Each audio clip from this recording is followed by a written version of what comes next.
bagus untuk Nestica menjawab fakta-fakta lingkungannya yang relate dengan di sekitar dia, ya. Bagus. Jadi fakta itu benar-benar fakta, gitu ya. Oke, good. Jadi hari ini kita akan belajar lanjutan dari minggu lalu.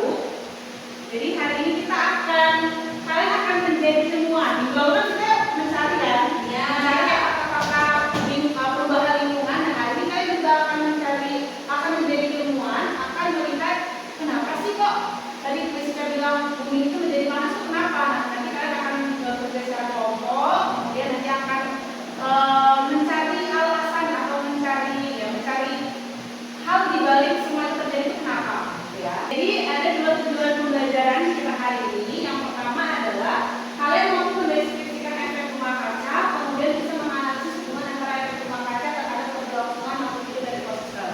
Jadi hari ini kita akan spesifik membahas tentang efek rumah kaca, ya. Oke, sekarang tadi kan udah sedikit di highlight sama Nestica tentang betapa panasnya Pamulang sekarang, ya kan? Jadi ini adalah salah satu gambar yang download dari Google, gitu ya. Ini adalah kota Jakarta yang tanpa melihat gambar itu kita sebenarnya sudah merasakan langsung kan betapa panasnya daerah kita sekarang, ya kan? Nah, tapi karena kita ini semua pada Gen Z yang lahir di zaman sekarang, jadi FYI aja nih ya, pada zaman dahulu itu orang-orang di Indonesia khususnya mereka tuh hidup dalam apa ya, yang adem, anyam, tanpa menggunakan AC dan kipas kayak kita sekarang. Jadi kalau kalian lihat, ini tahu rumah apa? Tahu apa? Rumah adat Betawi. Jadi kalau kita lihat rumah adat Betawi ini lihatnya aja udah adem ya kan? Iya. Nah, lihatnya aja udah adem. Kemudian juga mereka banyak pohon-pohon yang ditanami di sekitar rumahnya. Jadi mereka tidak butuh lagi tuh yang namanya AC, kemudian yang namanya kipas karena sudah adem dan terfasilitasi di rumah tersebut, gitu ya. Jadi rumah-rumah tradisional yang hanya di Betawi mungkin di suku-suku lain juga mayoritas kan terbuat dari kayu, kemudian lahannya luas, banyak pohon-pohonnya sehingga membuat atmosfer di rumahnya itu menjadi adem dan nyaman untuk ditinggali. Oke, kemudian kira-kira ada nggak yang bisa menjawab? Kira-kira kenapa sih, apa sih yang bikin bumi sekarang itu menjadi panas dan kenapa sih kok orang-orang zaman dahulu itu bisa hidup lebih ramah lingkungan? Ada yang bisa menjawab? Oke, mungkin karena sekarang itu banyak pabrik ya, orang-orang itu pasti pakai kendaraan gitu sekarang. Oke. Terus juga nggak ada sampah, ya sini. Oke, good, bagus, Nestica bagus. Utamanya ada? Iya, ada. Mungkin karena belum banyak plastik. Belum banyak plastik ya? Lebih go-green ya, kayak kemana-mana pakai besek gitu ya, jadi nggak pakai plastik gitu ya. Lebih memilih sepeda gitu daripada motor. Kayaknya dari pagi ini aku sendiri ya, coba pagi kalau di rumahnya atau dari main di luar. Ini kalau lihat pagi ini ketawa ya. Kalau pagi lagi main di luar nih sama teman-teman, pagi kelas itu gerakan gimana kan ya? Panas banget kalau ini kayak Pamulang itu mata kakinya ada 3 tuh. Makanya kayak saya tuh juga nggak suka lagi bawa asap nih. Gitu ya? Oke, bagus. Jadi kalau misalkan nih tadi pertanyaannya sama,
di LKPD-nya nanti itu kalian ada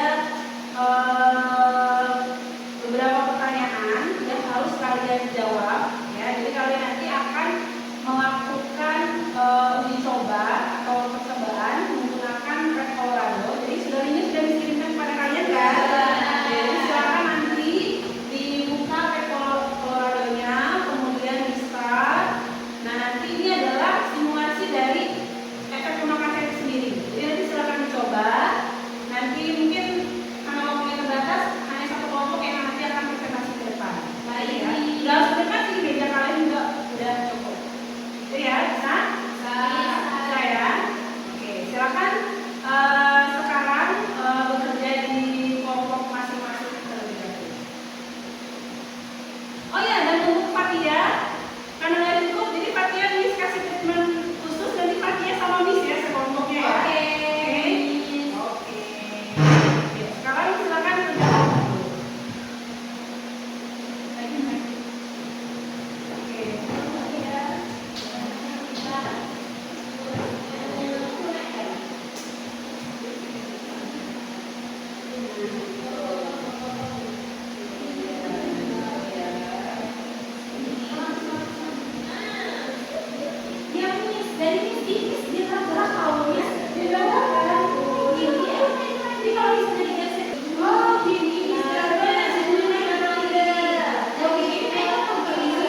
baik sekali dan ditambah dengan antusiasnya Pak Tia dan juga sudah baik sekali ya.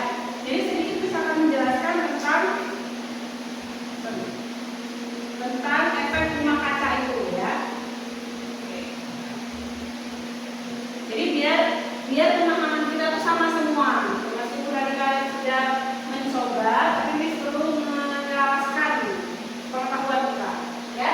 Jadi tadi benar yang disampaikan oleh rekan-rekan kalian bahwasanya efek rumah kaca itu adalah proses tertangkapnya panas yang seharusnya itu dipantulkan. Yang seharusnya dipantulkan permukaan bumi akibat dari gas rumah kaca di atmosfer yang melebihi batas normal yang terjadi secara berulang. Jadi ya sebenarnya kita tuh tadi menyebutkan bahwasanya gas rumah kaca itu sebenarnya dibutuhkan atau enggak bagi bumi? Dibutuhkan. Karena kalau nggak ada gas rumah kaca, kita akan misalkan dingin banget dan kita nggak akan bisa bertahan hidup di bumi. Jadi gas rumah kaca itu sebenarnya dibutuhkan, tapi di batas ambang yang normal.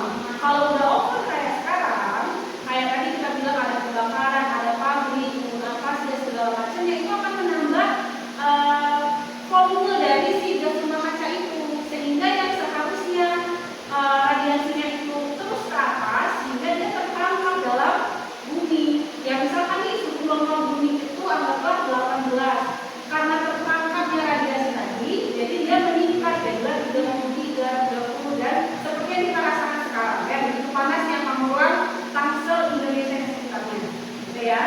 Oke, dan gas-gas rumah kaca itu ada beberapa. Yang pertama ada karbon dioksida, ada uap air, ada metana, ada klorofluorokarbon, kemudian nitrogen oksida dan juga ozon, gitu ya.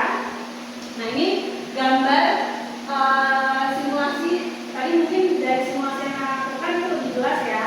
Jadi ada cahaya matahari melewati atmosfer masuk ke dalam bumi.